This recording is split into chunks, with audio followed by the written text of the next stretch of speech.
Lutero y San José María, convergencias y divergencias para un diálogo.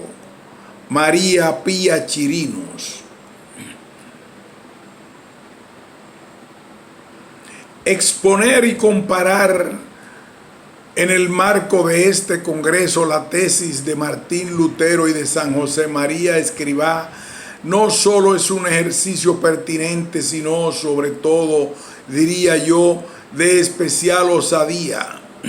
Además de haberse llevado a cabo en obras de autores importantes, Horkheimer, Burckhardt, López, la mayor dificultad está en que esta exposición se desarrolla ante una audiencia que no puede ser más exigente.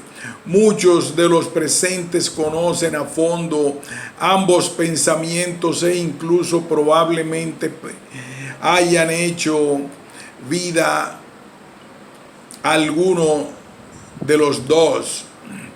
Para mi consuelo, solo me queda confesar haber sido testigo de varios encuentros con el propio San José María en el Valle que realizó al Perú en 1974 y haber oído de sus labios algunas de sus enseñanzas que hoy presento.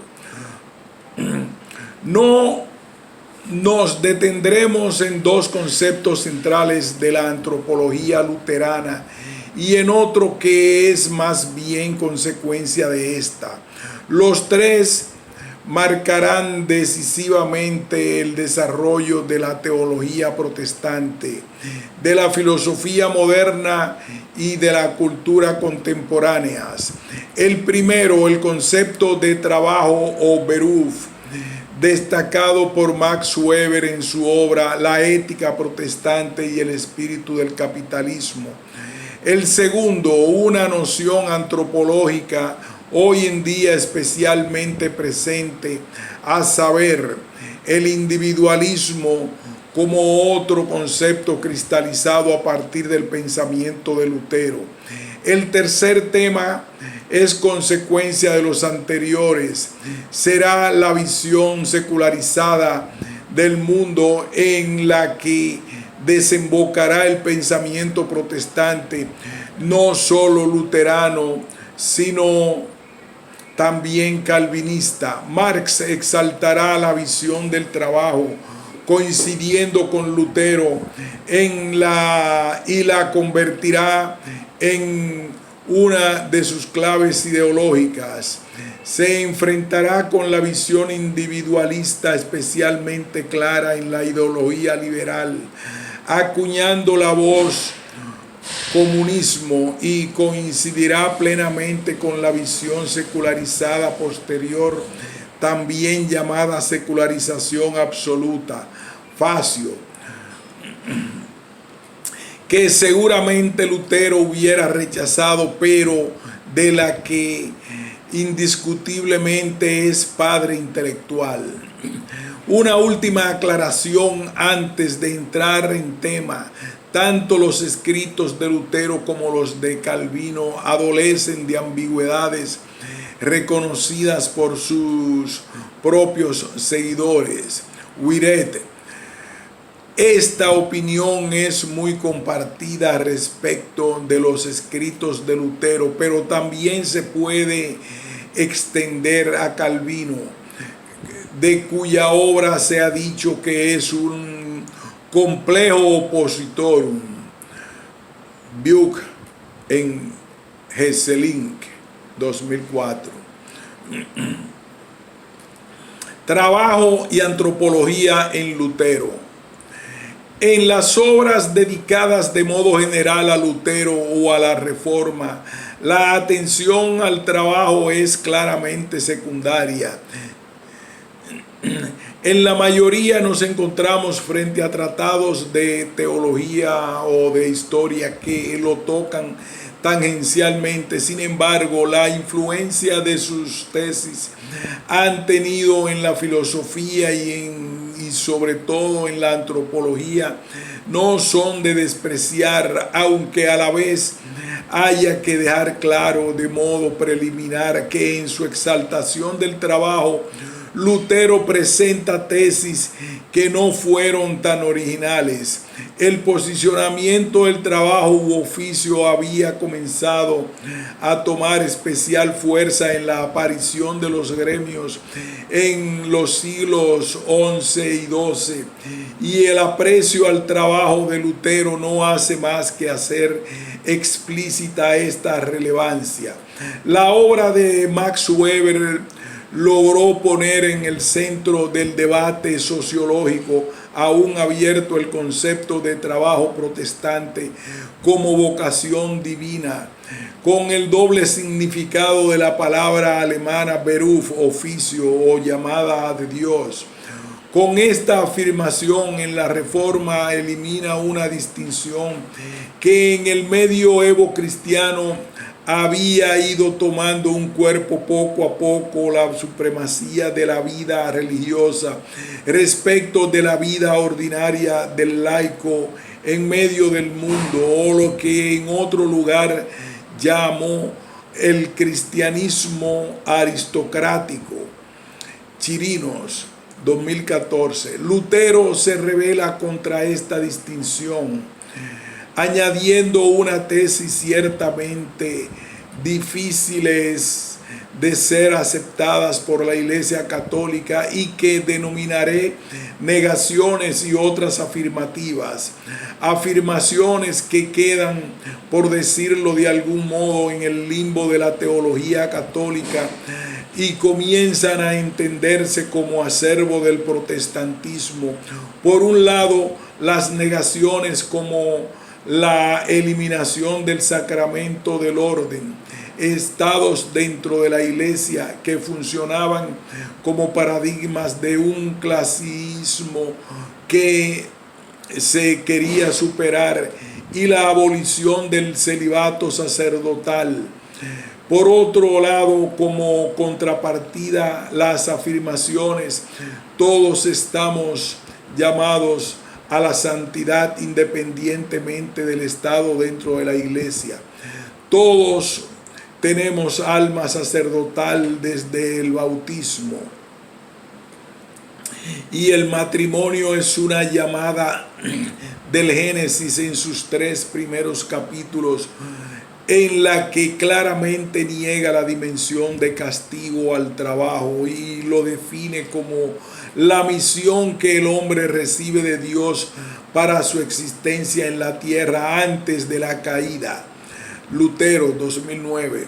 Por último, y esta quizás sea la influencia más importante de la noción de trabajo de Lutero a través de Calvino y la corriente puritana que nace de los Estados Unidos, aparece la work ethic, disciplina emblemática del protestantismo. Olson, como quizás ya se haya intuido, hay coincidencias muy notorias en el mensaje de San José María Escrivá, tantas o tan parecidas que no extraña que en un primer momento, hasta que en el Concilio Vaticano II deja claro lo contrario, haya sido objeto de acusaciones de herejía.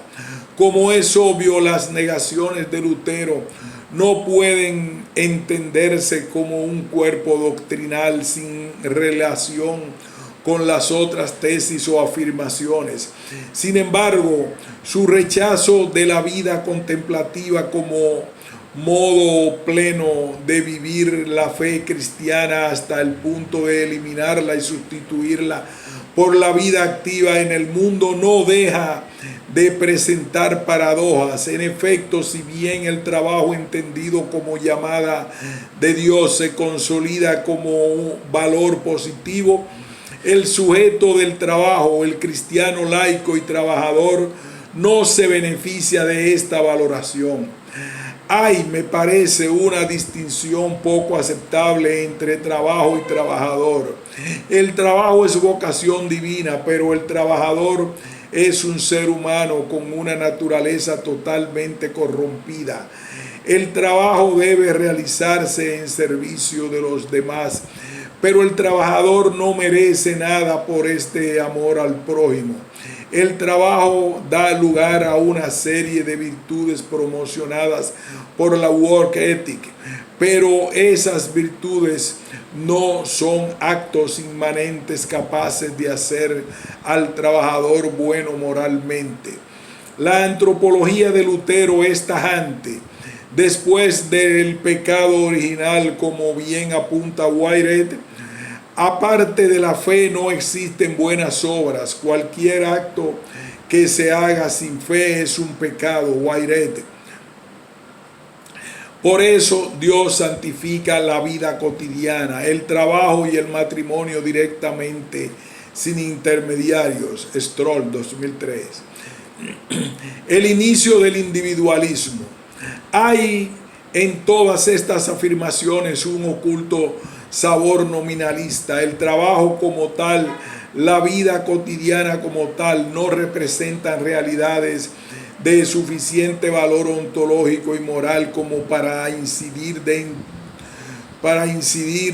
no solo en la santidad, sino en un perfeccionamiento humano. La sola fe se convierte en un factor subjetivo que, a modo de palanca, logra que Dios desde afuera también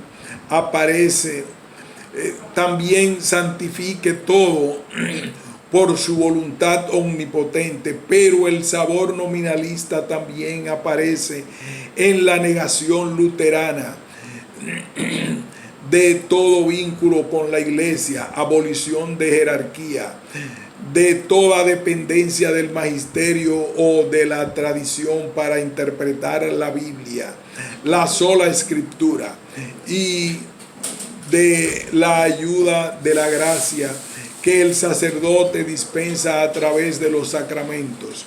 El cristiano se ha convertido en un individuo que relaciona directamente con Dios y al que Dios da gracia a modo de vestimenta. El mundo es la arena del nuevo ascetismo del individuo cristiano, un ascetismo en expresión de Weber, intramundano, rodeado de una naturaleza desencantada. Dios no obra a través de indulgencias ni sacramentales, sino solo a través de algunos sacramentos, pero siempre que la respuesta humana sea sola fe. Nuestro acercamiento a la naturaleza, tal como lo describe Charles Taylor, debe estar libre de todo prejuicio mágico y religioso propio de la época medieval. El ser humano puede y debe desvelar y reordenar con su razón las leyes de la naturaleza, y para esto no necesita de nadie. Ya ha alcanzado una mayoría de edad. Es el inicio del saper aude ilustrado con él, esta vez desde una perspectiva ajena a la Iglesia Católica, el inicio también de un secularismo que acabará siendo absoluto. Llegados a este punto, hay una crítica especialmente válida, ya expuesta desde muchos frentes. Toda esta atención a la naturaleza de una racionalidad que deja de lado la finalidad y se apoya en una racionalidad autónoma nos ha colocado de modo más claro a partir del siglo XIX bajo la dictadura de una razón científica. Para el moderno, los sentidos nos relacionan con las apariencias y éstas engañan. La razón teórica no conoce las ideas claras y distintas de modo cierto porque las posee innatamente. La razón práctica, en cambio, que es la que se corrige, la que aprende en base a fallos, la que apunta al blanco pero no siempre lo alcanza, se ve más como vulnerable y también como dependiente. Es una dimensión que desdice de nuestra condición humana. De la empatía ni siquiera se habla. Y este olvido de la razón práctica junto con la no presencia de empatía coincide precisamente con un desinterés respecto del cuerpo vivo característico de la filosofía moderna. En este sentido es relevante que en alemán exista la distinción entre cuerpo vivo, Leib, y cuerpo no vivo, Körper. Las necesidades de nuestra condición corpórea no solo representan escaso valor antropológico, sino que muchas de ellas, si no todas, son pecaminosas. A partir de Descartes, además, el cuerpo se estudia solo en cuanto materia abstracta espacio-temporal. Y esto refleja un problema mucho más crítico, a saber, la introducción del mecanicismo en la naturaleza, la negación de sus fines y la minusvaloración de una serie de manifestaciones claramente humanas como la vulnerabilidad y la dependencia. El desprecio del cuerpo vivo es consecuencia de un concepto de ser humano racionalista e individualista que concibe el trabajo como una acción en la que intervienen las causas eficiente y material y deja fuera las causas formales y finales.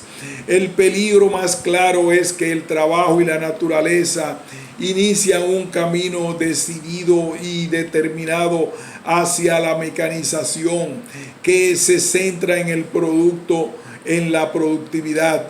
El trabajo humano es individual y repetitivo, sin relación con otros. Sigue una línea de producción, según la metáfora de Frederick Taylor, y llegará a ser sustituido por la máquina primero y por la inteligencia artificial después. Esto implica de alguna manera que hoy en día se afirme que el gran problema no consiste en que la inteligencia artificial trabaje como el hombre, sino que el hombre trabaje como la inteligencia artificial. En el mecanicismo no cabe ni el cuidado del entorno natural, ni del cultural, ni el cuidado de los demás seres humanos. El interés por el cuerpo como simple materia y materia como abstracción espacio-temporal aleja toda capacidad de asombro, de admiración e introduce una mirada nominadora y poco respetuosa de las leyes naturales que empiezan a verse desde Kant como elaboraciones de nuestra razón pura. El individuo es el que reina, pero es un individuo que no se relaciona con otros individuos y por tanto su reinado solo se ejerce respecto de la naturaleza y además resulta despótico, determinista. Las reacciones filosóficas más conocidas que se enfrentan con esta posición son, por un lado, la marxista, que si bien es verdad refuerza la noción de trabajo materialista, intenta revalidar el valor de lo común, el comunismo, respecto de todas las secuelas que en la mente de Marx el capitalismo conlleva. Marx ahonda en las negaciones luteranas que se convierten en divisiones o enfrentamientos, la lucha de clases y la eliminación de las superestructuras como el Estado, la religión, las clases sociales y sobre todo la propiedad privada. Aunque en expresión de Maritain estamos frente a la revancha de la materia, que es precisamente un talón de Aquiles de Marx. Sin embargo, hay que reconocer que tanto su ataque al individualismo presente en el self-interest de Smith, como el protagonismo de la materia frente al idealismo absoluto hegeliano, son reacciones de algún modo previsibles, fruto de un diagnóstico acertado, pero de una terapia incorrecta. Posterior a la ideología marxista, el ecologismo intenta también recuperar nociones importantes como la finalidad de la naturaleza, sus leyes, el cuidado que exige y merece, etc. Aunque en su mayor parte y sobre todo en su primera reacción de alguna manera absolutice la naturaleza y ofrezca una solución ideológica. El neomarxismo dejará de hablar del trabajo para abocarse a una vida lúdica y a partir de mayo del 68 hedonista, pálido reflejo del placer auténticamente humano. Pero también hay otras críticas a esta posición en voces como las de Iris Murdoch, Alasdair MacIntyre y Charles Taylor, que rechazan el individualismo antropológico y el determinismo de la naturaleza introducidos por la modernidad. En un ensayo sobre Dios y el bien, Iris Murdoch denuncia, sin embargo, el determinismo como teoría filosófica total no es el enemigo. El enemigo es el implacable y grave ego, de fate, relentless ego. Un ego que ciertamente se desliga del entorno y busca una posición individual y dominante. Por su lado, MacIntyre, y en el primer capítulo de Animales Racionales Dependientes, pone como ejemplo a Adam Smith, que expresamente deja de lado en su moral a quienes sufren enfermedades o padecen dolor, y con una sinceridad que roza lo salvaje nos demuestra cómo gran parte de la ética occidental no solo ha ignorado al vulnerable y al dependiente, sino que nos ha hecho pensar que quienes padecen enfermedades como fruto de la vulnerabilidad y dependencia son más bien otros, no nosotros, y que nuestra felicidad se ha entendido como distinta y superior. Por último, Charles Taylor, en A Secular Age, describe un moderno yo como a la defensiva, modern self as buffered, frente a un yo medieval no solo abierto como por ósmosis a una naturaleza que presenta un misterio de tipo religioso, sino sobre todo un yo inserto en un entorno social al que pertenece naturalmente, el yo moderno. Por el contrario, aparece envuelto en el individualismo y hasta en el atomismo, y el responsable de esta visión es claramente la reforma protestante de Lutero y de Calvino. Taylor, 2007. La confrontación de Lutero con José María Escrivá.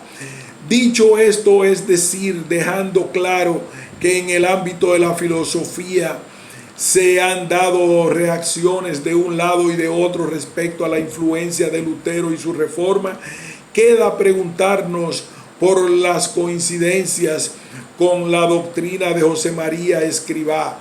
Mientras Lutero, tal como he enfocado la exposición, desarrolla su doctrina a través de negaciones y afirmaciones, podemos decir que José María Escrivá en el enfoque es totalmente distinto, no solo porque parte de presupuestos teológicos negados por Lutero, como la acción de la gracia y nuestra correspondencia para merecerla, sino también del modo como profundiza en realidades humanas que requerían una mirada nueva a partir de una vivencia del Evangelio también novedosa. Aunque hay muchos modos de desarrollar la propuesta de Escrivá, me permitiré enfocarla desde la realidad antropológica del trabajo, que será el fulcro desde el que se pueden presentar otras tesis que contrastan con las de Lutero.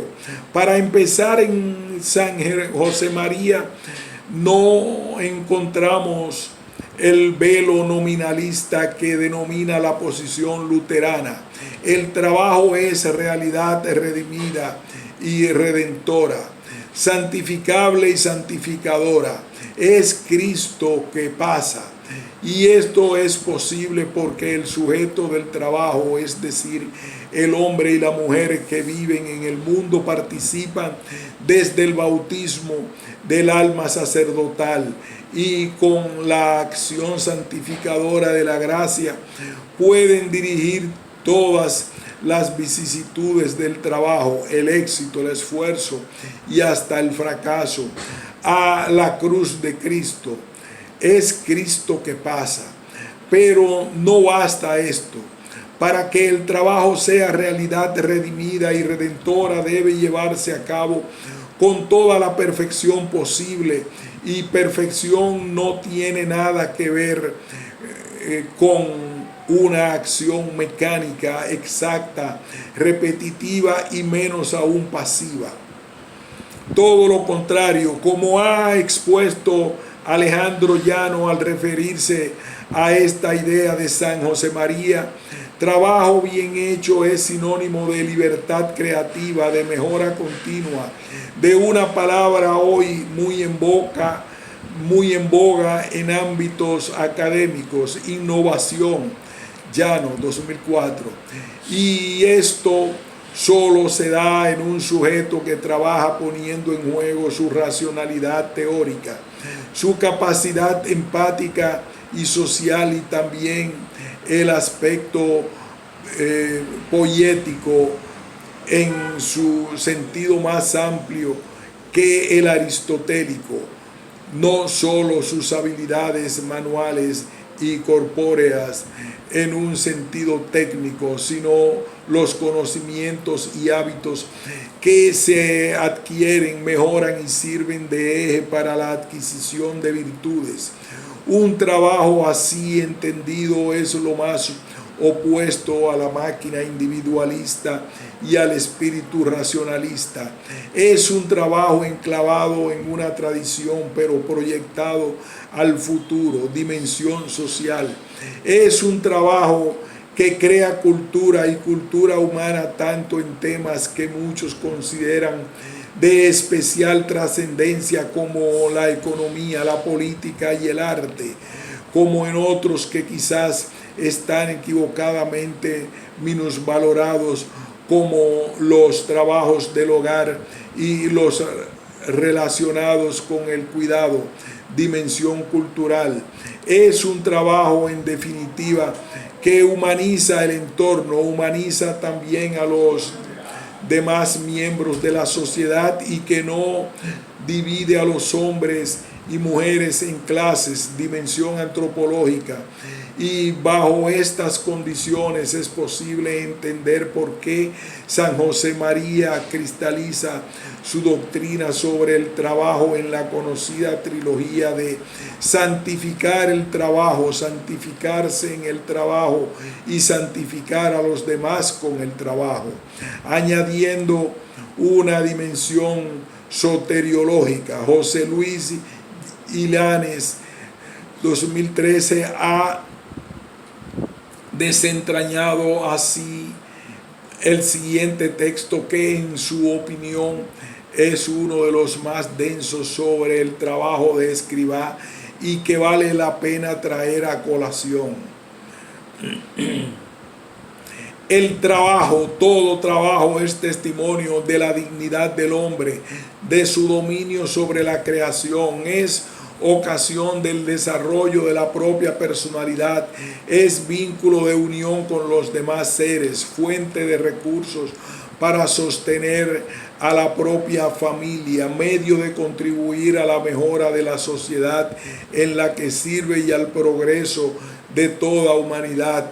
Para un cristiano esas perspectivas se alargan y amplían porque el trabajo aparece como participación en la obra creadora de Dios, que al crear al hombre lo bendijo diciéndole: procread y multiplicaos y henchid la tierra y sojuzgadla, y dominad en los peces del mar, en las aves del cielo y en todo animal que se mueva sobre la tierra.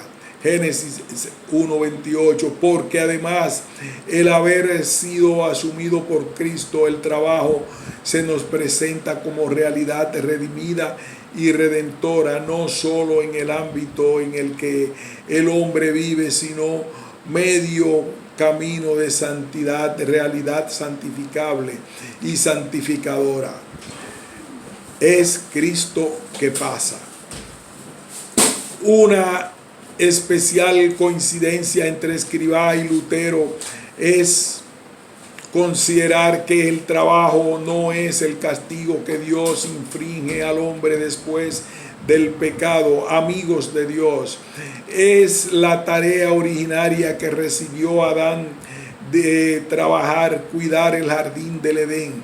Esto conduce a la tesis importante: si bien el primer hombre estuvo en posesión del don de la ciencia infusa, no parece que ésta haya impedido a la razón práctico-poética y práctico-ética su actuar propicio para dominar la tierra. El ser humano, ya antes del pecado, habría transformado su entorno y sobre todo habría actuado con repetición de actos que buscarían una mejoría intrínseca para lograr su objetivo, dando lugar a hábitos técnicos y también a virtudes. De hecho, Dios pide a nuestros primeros padres la condición de la obediencia alrededor de un acto en busca de comida. La prueba y el error en el trabajo no son sinónimos de pecado, son más bien muestra de nuestra finitud como criaturas. Las virtudes o los vicios, en cambio, se alcanzan adverbialmente alrededor de un acto concreto humano que se ejerce desde la racionalidad poética, y esto se puede afirmar antes y después de la caída. Por eso Escrivá insiste en un work ethic aún más radical por ser más realista. El quicio de la espiritualidad específica del Opus Dei es la santificación del trabajo ordinario. Conversaciones con Monseñor Escrivá de Balaguer. Sobre la oposición entre